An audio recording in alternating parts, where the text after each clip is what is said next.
Magandang araw sa inyo. Ako po si Dr. Miguel Santos, ang inyong lingkod, isang doktor na nagbibigay diin sa pangangalaga ng ating mga nakatatanda. Sa aking karanasan, marami akong nakikitang mga issue sa kalusugan na madali sanang maiwasan kung may sapat lang na kaalaman. Isipin ninyo ito, tumayo kayo mula sa sopa handa para sa isang maikling paglalakad at biglang nanginig ang inyong mga binti na para bang tumakbo kayo ng isang marapon. Pero ang ginawa ninyo lang ay tumayo. Ang panginginig na iyon ay hindi lang senyales ng pagtanda. Maaaring isa itong tahimik na panawagan ng tulong mula sa inyong mga kalamnan. At ang mga pagkaing inaakala ninyong hindi nakakasama ay maaaring sila pa ang lihim na kaaway. Araw-araw milyon-milyong mga kababayan natin na higit sa 10 anyos ang kumakain ng matatamis na akala nila'y masustansya at pagkatapos ay nagtataka kung bakit nangangawit ang kanilang mga binti kahit hanggang sa pasilyo lang ang kanilang nilakad. Ngayon, bibigyan natin ng liwanag ang 5 makukulay at mukhang inosenteng prutas na kapag kinain sa maling paraan ay maaaring magdulot ng sobrang asukal sa inyong dugo, magpataas ng inyong potassium o guluhin ang inyong electrolytes hanggang sa ang inyong mga binti ay parang naging sobrang lambot na pansit. Ang edad ay nagdaragdag ng kandila sa ating cake pero hindi nito kailangang nakawin ang lakas sa bawat hakbang ninyo. Sa mga susunod na minuto, sabay nating tutuklasin ang mga siyentipikong bitag na nagtatago sa mga pamilyar na merienda. At ipapakita ko sa inyo ang mga simpleng pamalit at tamang oras ng pagkain para mapanatili ang bawat onsa ng lakas sa inyong paglakad. Pangako ko walang sermon, kundi isang palakaibigang usapan lamang sa ating hapagkainan. Kung gusto ninyo ng mga praktikal na payong pangkalusugan na walang halong komplikadong terminong medikal, pindutin ang like button, mag-subscribe at i-ring ang bell para hindi ninyo makaligtaan ang pagkakataong manatiling malakas. Mag-iwan ng komento habang tayo'y nag-uusap. Sabihin ninyo sa akin kung aling prutas ang madalas ninyong kainin at personal kong sasagutin ang inyong mga tanong. Handa na ba kayong protektahan ang inyong mga binti mula sa unang lihim na kalaban? Tingnan ninyo ang prutas na may batik-batik na dilaw sa inyong lamesa. Mabango ito, mukhang hindi nakakasama, ngunit kapag sumobra ang tamis nito, kaya nitong guluhin ang balanse ng inyong electrolyte ng mas mabilis pa sa inyong pag-indak. Tuklapin natin ang katotohanan tungkol sa unang prutas. Unang prutas, hinog na saging. Nakikita ninyo ba ang malambot at matamis na saging na iyan sa inyong lamesa na puno na ng mga itim na batik na nakakatakam? Hindi ba? Lalo na kung naghahanap kayo ng mabilis at madaling kainin. Ngunit ito ang hindi alam ng karamihan, ang sobrang hinog na saging bagamat puno ng potassium ay maaaring tahimik na ubusin ang lakas ng inyong mga binti kung hindi kayo mag-iingat. Ating himayin. Habang nahihinog ang saging, ang starch nito ay nagiging simpleng asukal. Kaya mas matamis ang hinog na saging. Ang isang hinog na saging ay maaaring maglaman ng hanggang 70 gramo ng asukal at may glycemic index na maaaring umabot sa 65 depende sa pagkahinog nito. Ibig sabihin kaya nitong biglang itaas ang inyong blood sugar. Para sa mga senior, lalo na sa mga may diabetes o pre-diabetes, Ang ganitong biglaang pagtaas ay maaaring mauwi sa biglang pagbaba ng enerhiya. At kapag dumating ang pagbagsak na iyon, madalas itong unang mararamdaman sa mga binti kabigatan, pagkapagod, o kahit bahagyang panginginig na nagpapahirap sa paglalakad. Ngayon, heto pa ang mas seryoso. Ang saging ay mayaman sa potassium, mga 400 bawat piraso.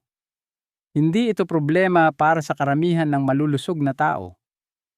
Ngunit para sa mga senior, lalo na sa mga umiinom ng gamot sa presyo ng dugo tulad ng ACE inhibitors o potassium-sparing diuretics, ang sobrang potassium na iyan ay maaaring maipon.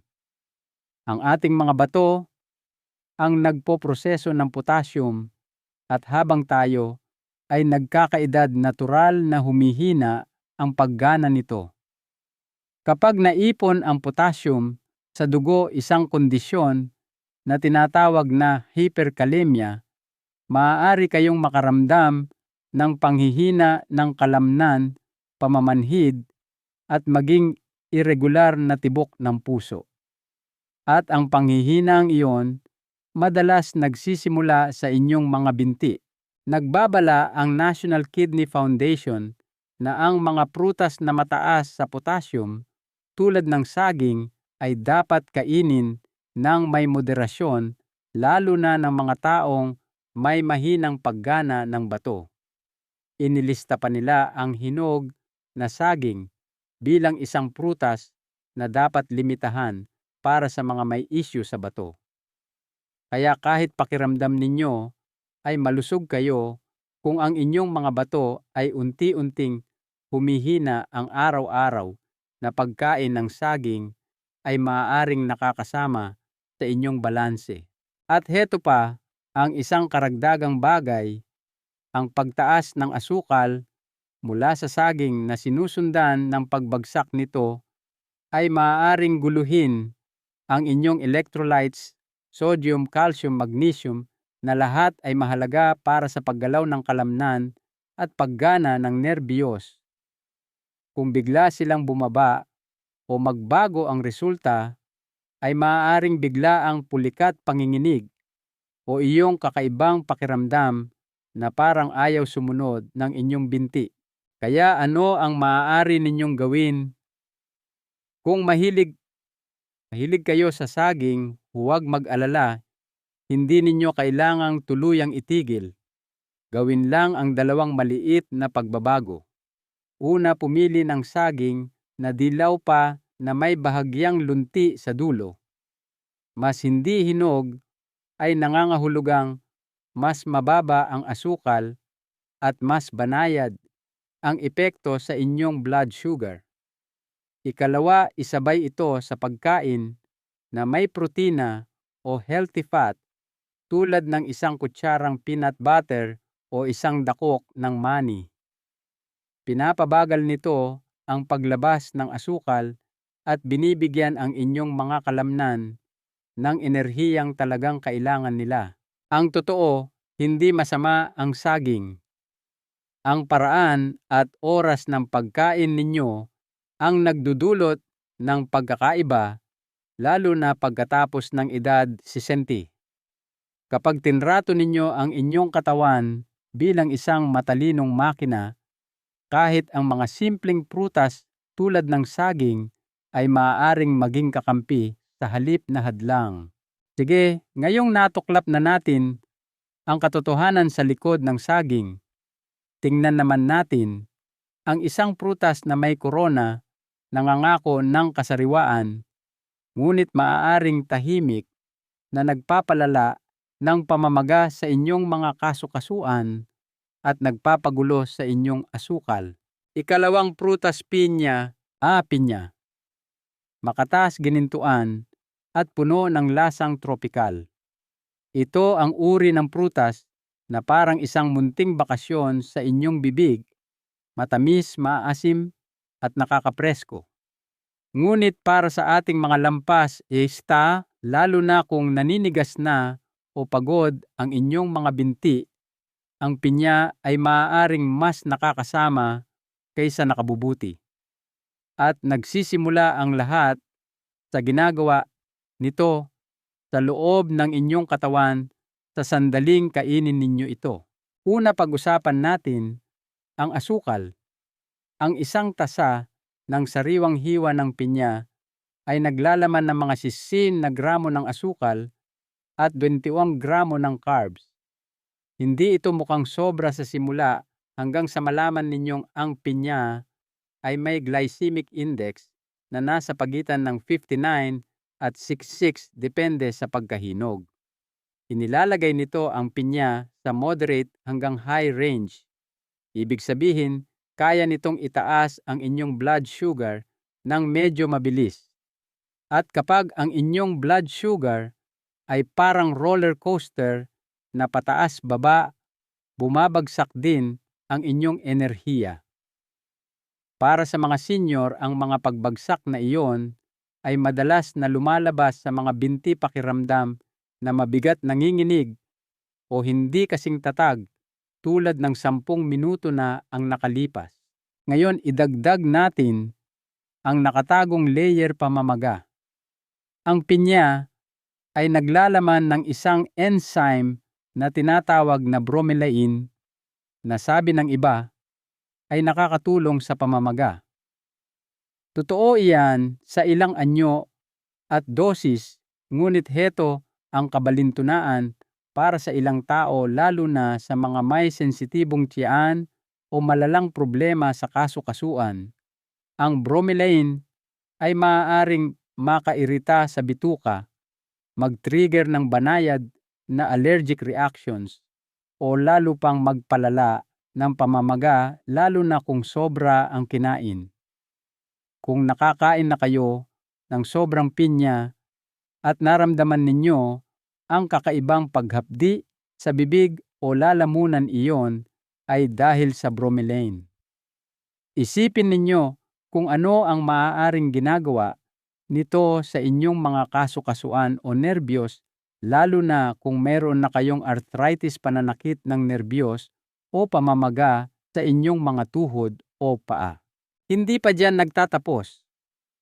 Ang asido ng pinya ay maaari ring makasama sa tiyan kung kakainin ng walang laman ang sikmura na madalas na oras ng merienda ng mga senior. Maaari itong makagambala sa panunaw, magdulot ng paglaki ng tiyan at guluhin ang kakayahan ng inyong katawan na sumipsip ng mga mineral tulad ng magnesium at calcium, mga mineral na mahalaga para sa paggalaw ng kalamnan at suporta sa buto. Kung walang tamang pagsipsip, hindi gumagana ng maayos ang inyong mga kalamnan at maaaring mas mabigat ang pakiramdam ng inyong mga binti kaysa sa nararapat pagkatapos ng simpleng paglalakad lang. At heto ang isang malaking babala: kung umiinom kayo ng gamot, ang bromelain ay maaaring magpataas ng epekto ng mga pampalabnaw ng dugo at maaaring makipag-ugnayan sa ilang antibiotics.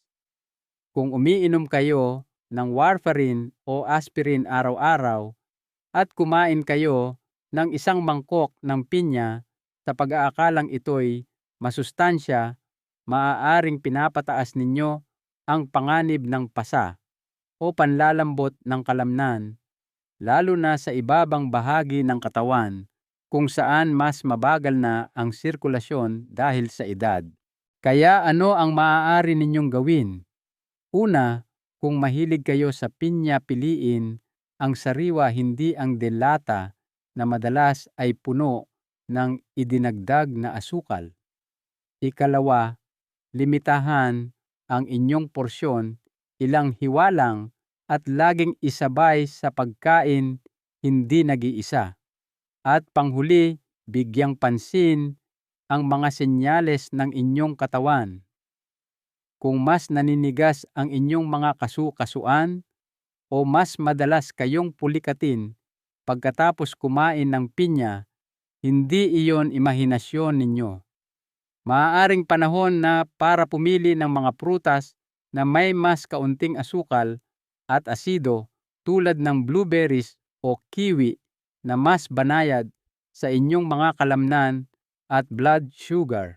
Ngayong alam na ninyo kung paano ang isang masayang prutas tulad ng pinya ay maaaring lihim na sumasabotahe sa lakas ng inyong mga binti. Ibaling natin ang ating pansin sa isa pang paboritong tropikal na prutas.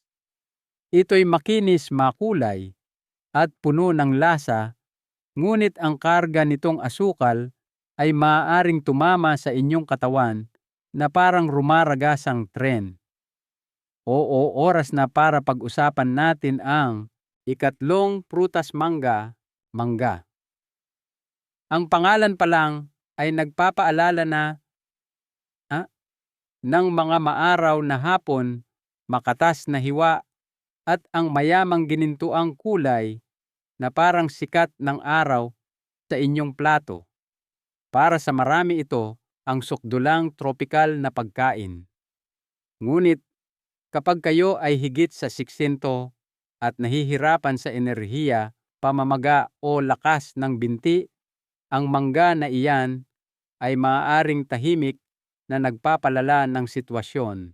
Heto kung bakit ang isang tasa ng hinog na hiwa ng mangga ay nagbibigay sa inyo ng mga 26 gramo ng asukal. Halos katumbas na iyan ng asukal sa isang maliit na chocolate bar. Nagbibigay din ito ng mahigit 99 calories at halos 23 gramo ng carbohydrates. Ang biglaang pagtaas ng asukal na iyon ay maaaring magbigay sa inyo ng panandaliang sigla, ngunit hindi ito nagtatagal. Ang kasunod ay ang pamilyar na pagbagsak, bumababa ang inyong enerhiya, bumibigat ang pakiramdam ng inyong mga binti, at ang mga simpleng gawain tulad ng pagtayo o pag-akyat ng ilang baitang ay biglang parang pagtulak sa buhangin. At hindi lang ito tungkol sa enerhiya. Ang pagtaas at biglaang pagbaba ng asukal ay hindi lang gumugulo sa inyong mood. Nagti-trigger ito ng pamamaga sa kaibuturan ng inyong mga kalamnan at kasukasuan. Ipinakita ng mga siyentipikong pag-aaral na ang mga diet na mataas sa fructose, ang natural na asukal na matatagpuan sa mangga, ay maaaring magpataas ng mga inflammatory marker sa katawan, partikular ang IL-6 at TNF-alpha. Sa paglipas ng panahon, ang ganitong uri ng talamak na mababang antas ng pamamaga ay maaaring magpahirap sa paggaling ng inyong mga kalamnan at maging magpabilis sa pagkasira ng kalamnan, isang kondisyon na tinatawag na sarcopenia na isa ng alalahanin habang tayo'y nagkakaedad. Idagdag pa natin, ang isa pang layer, ang mangga ay may mababa hanggang katamtamang fiber content, mga 2.6 gramo lamang bawat tasa, na nangangahulugang mabilis na nasisipsip ang asukal sa inyong daluyan ng dugo. Hindi tulad ng mga prutas na may mas maraming fiber tulad ng mansanas o peras, hindi pinapabagal ng mangga ang paglabas ng asukal. Masamang balita iyan para sa inyong mga daluyan ng dugo, dahil kapag masyadong mabilis tumaas ang blood sugar, nagdudulot ito ng stress sa inyong mga ugat at maaaring maapektuhan ang sirkulasyon sa inyong mga binti at paa. Sa paglipas ng panahon, sinisira nito ang maliliit na daluyan at nerbiyos na tumutulong sa inyong gumalaw ng madali. Kung nakaramdam na kayo ng kakaibang pangingilig sa inyong mga binti o napansin ninyong mas madalas mangalay ang inyong mga binti, ang mahinang sirkulasyon mula sa paulit-ulit na pagtaas ng asukal ay maaaring bahagi ng problema. At huwag nating kalimutan ang mga allergy. Maaaring magulat kayo, ngunit ang mangga ay kabilang sa parehong pamilya ng halaman ng poison ivy. Ang urushiol compound na matatagpuan sa balat ng mangga ay maaaring magdulot ng pangangati pamamaga o kahit mga pantal sa mga sensitibong individual. Kung ang inyong katawan ay nagre-react ng may immune response tuwing kumakain kayo ng mangga, lalo na kung nangingilig ang inyong bibig o namamaga ang inyong mga labi, dinadagdagan nito ang pasan na pamamaga na dala na ninyo. Ang patuloy na pamamagang iyon ay sumisipsip ng inyong enerhiya at nagpapahina sa pagganap ng inyong kalamnan kahit na ito'y banayad lang. Kaya ano ang dapat ninyong gawin? Kung mahilig kayo sa mangga, ang sagot ay hindi ang tuluyang pag-alis nito, kundi ang maging estratehiko. Manatili sa maliliit na porsyon, isipin ang kalahating mangga o ilang hiwa at huwag na huwag itong kainin ng mag-isa sa walang laman na tiyan. Sa halip, isabay ito sa Greek yogurt o isang dakok ng almonds. Sa ganoong paraan, makakakuha kayo ng healthy fat at protina para pabagalin ang pagtaas ng asukal.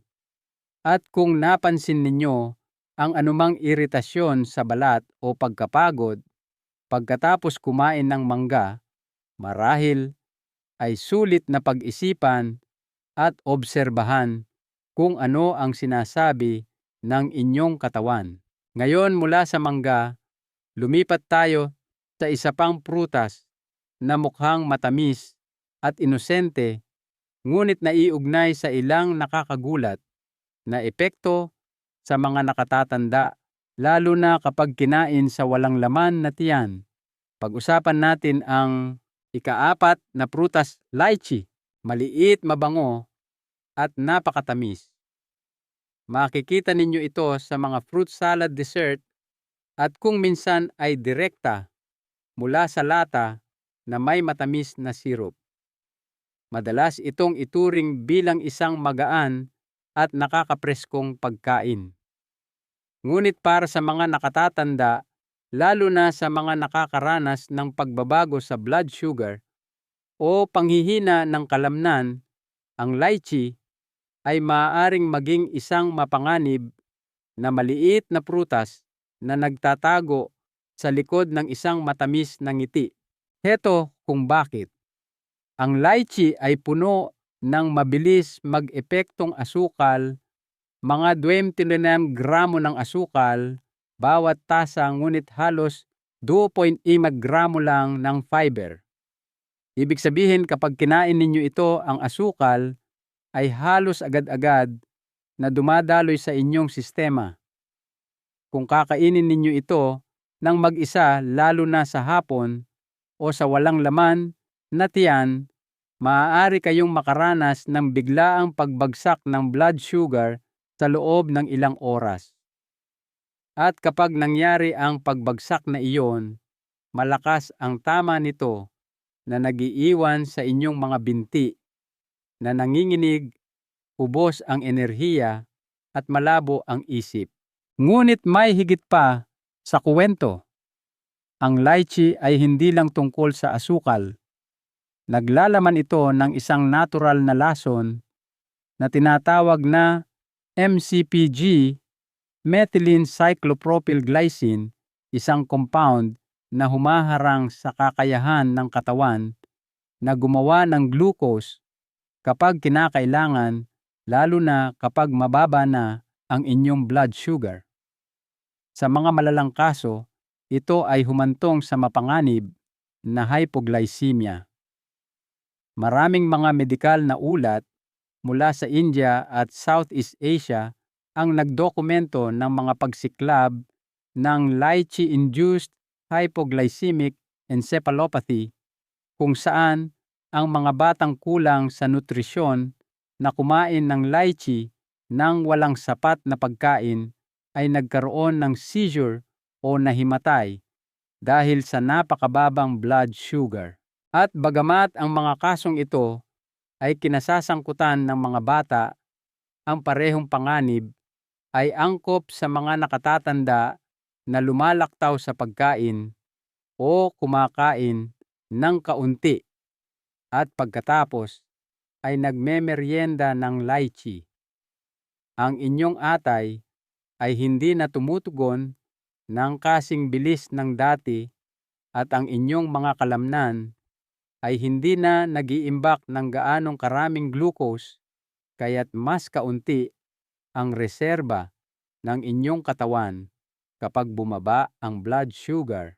Kaya ano ang ibig sabihin niyan para sa inyong mga binti? Ang glucose ay ang panggatong ng inyong mga kalamnan.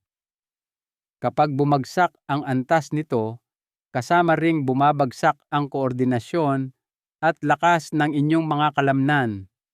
Maaari kayong makaramdam ng pagkahilo, kawalan ng katatagan o kahit panginginig sa mga tuhod dahil lang sa pagkain ng tila hindi nakakapinsalang prutas. Para sa mga senior na umiinom ng gamot sa diabetes o insulin, mas mataas pa ang panganib dahil pinamamahalaan na ninyo ang inyong blood sugar. Ang pagdaragdag ng lychee lalo na sa walang laman na tiyan ay parang paghahagis ng posporo sa tuyong damo. At kung kumakain kayo ng dilatang lychee, mas marami pa kayong dapat ipag-alala. Ang mga bersyon na iyon ay madalas na nakababad sa sirup na nagdodoble sa karga ng asukal.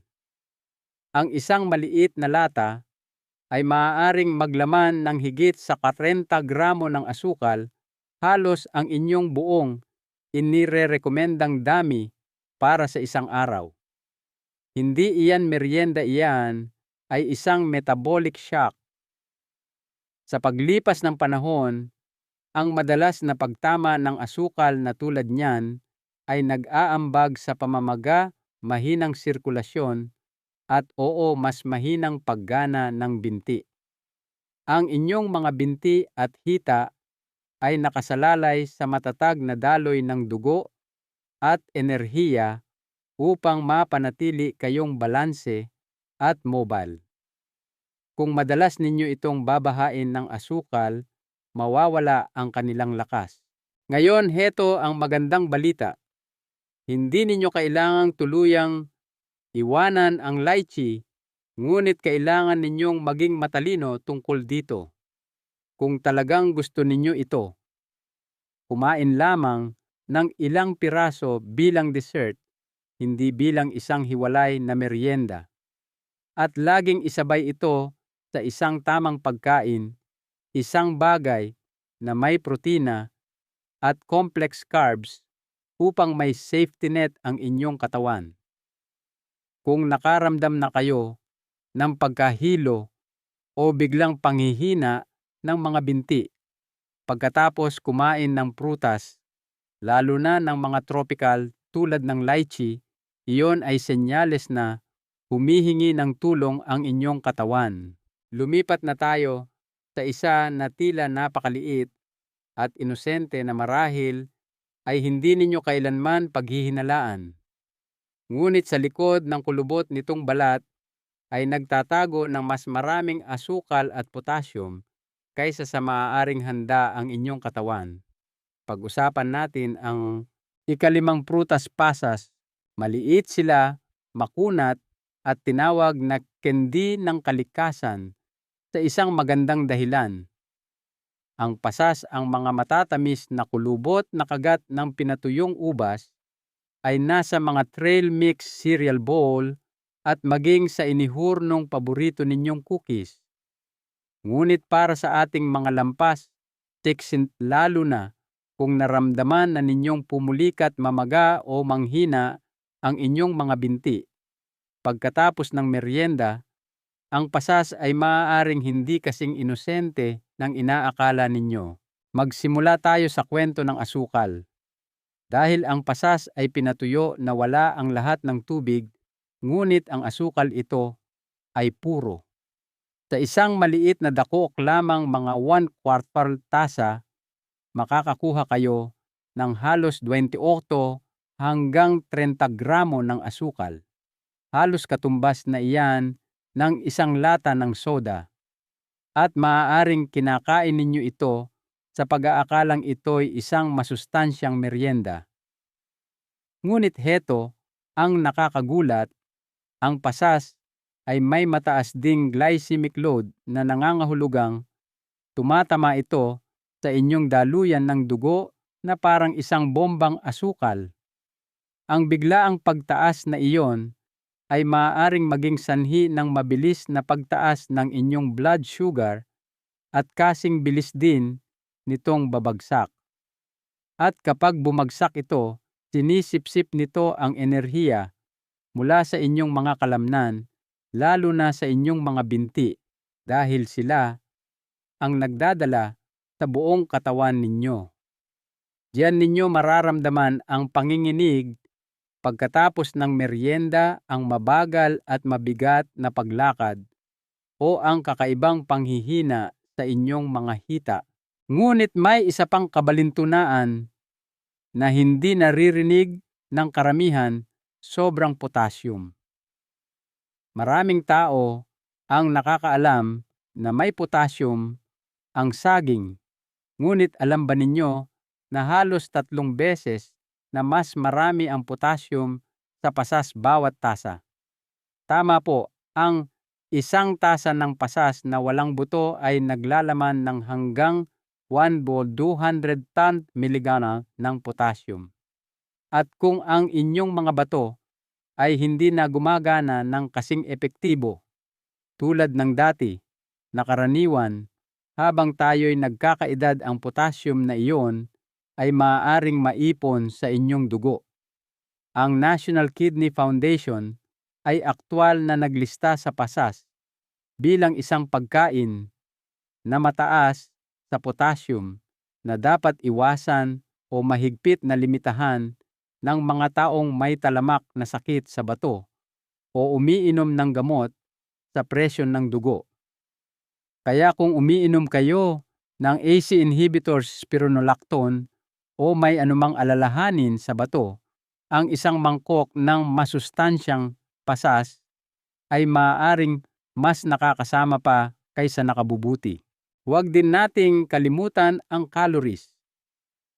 Siksik ang pasas. Isang tasa lang ay may mahigit 400 hanggang 500 calories. Madalas nang hindi kayo nabubusog. Problema ito sa 2 dahilan. Una, kung binabantayan ninyo ang inyong timbang para gumaan ang pasan sa inyong mga tuhod at balakang, ang mga meryendang mataas sa calorie tulad ng pasas ay maaaring lihim na sumabotahe sa inyo. At ikalawa, ang sobrang timbang ay nangangahulugang dagdag na pilay sa inyong mga binti na maaaring magpalala ng pagkapagod at magbawas ng katatagan. Kaya ano ang dapat ninyong gawin kung gusto ninyo ng pasas? Hindi ninyo kailangang tuluyang alisin, ngunit kailangan ninyo itong ituring bilang isang palamuti, hindi isang merienda. Isaboy ang ilan sa inyong umagahang oatmeal o ihalo sa isang salad na mayaman sa fiber na may mga madahong gulay at protina. Ngunit iwasang kainin ito ng sandakok o direkta mula sa kahon, lalo na sa walang laman na tiyan.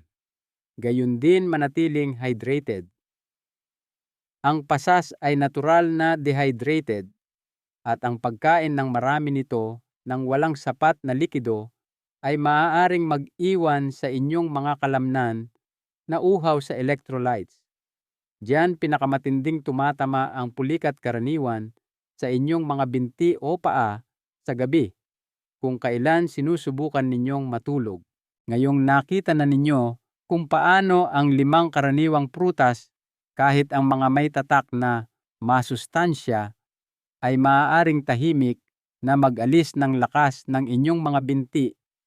Pagsama-samahin natin ang lahat at pag-usapan kung ano ang maaari ninyong gawin simula ngayon para mas malakas na gumalaw at mas mabuting mamuhay. Mga payong pangkalusugan para sa mga senior. Kaya heto ang inyong simpleng aral magsimula sa kamalayan. Kainin ang mga prutas na ito sa mas maliliit na bahagi, isabay sa protina o fiber, at pakinggan ang inyong katawan pagkatapos kumain.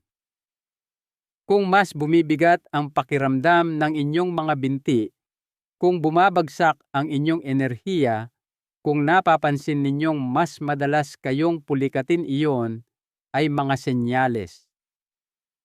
Mga tahimik na senyales na maaari ninyong baguhin. At ang pinakamagandang bahagi, ang pagbabago, ay hindi kailangang maging malaki o mahirap. Hindi ninyo kailangang baguhin ang buong mundo ninyo sa isang araw. Kailangan ninyo lang gumawa ng ilang maliliit na pagpili ng tuloy-tuloy.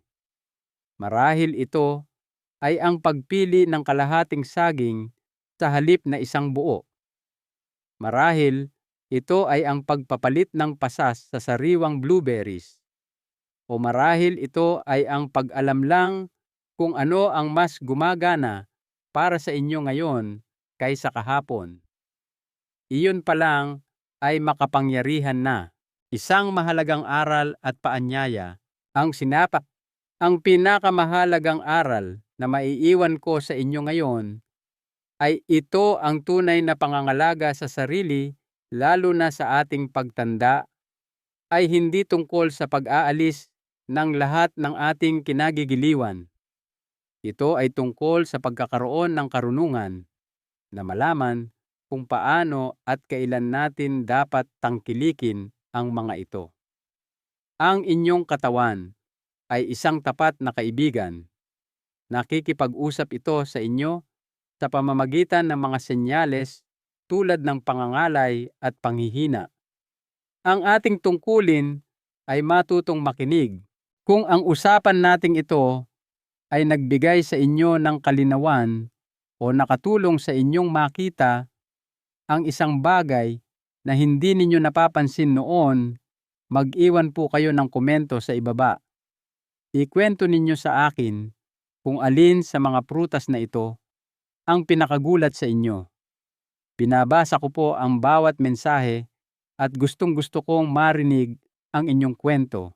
At kung nais ninyo pa ng mas maraming praktikal at batay sa agham na payong pangkalusugan, para manatiling malakas, matalas ang isip at malaya sa inyong pagtanda, huwag kalimutang i-like ang videong ito at mag-subscribe. At kung sa tingin ninyo ay makakatulong ito sa inyong mga kaibigan, kapamilya o kakilala, mangyaring ibahagi ninyo ito sa kanila. Ang inyong paglalakbay tungo sa isang mas mabuting buhay ay hindi kailangang maging mahirap. Kailangan lang itong maging sarili ninyo. Manatiling matatag, manatiling malakas, at magkita-kita po tayo sa susunod.